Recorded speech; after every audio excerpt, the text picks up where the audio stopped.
Hello viewers, আজকে আমরা শিখব অ্যাসিস্টিভ টাচ কীভাবে আইফোন বা আইপ্যাডে ডিসপ্লেতে ভিজিবল করতে হয়।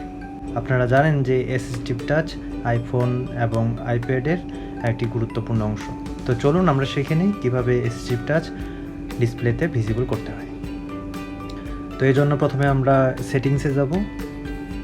সেটিংসে যাওয়ার পরে অ্যাক্সেসিবিলিটি, এরপরে টাচ। আমরা দেখতে পাচ্ছি অ্যাসিস্টিভ টাচ অপশনটা অফ আছে, তো সেটাকে আমরা অন করে দেব। অ্যাসিস্টিভ টাচ অপশনটা অন করে দেওয়ার সাথে সাথে আমরা দেখতে পাচ্ছি এখানে আমাদের অ্যাসিস্টিভ টাচ ওপেন হয়ে গেছে এবং ডিসপ্লেতে ভিজিবল হয়ে গেছে। এই ধরনের নতুন নতুন হেল্পফুল ভিডিও পাওয়ার জন্য আমাদের ইউটিউব চ্যানেলকে সাবস্ক্রাইব করুন, সাথে থাকা বেল আইকনটি ক্লিক করুন।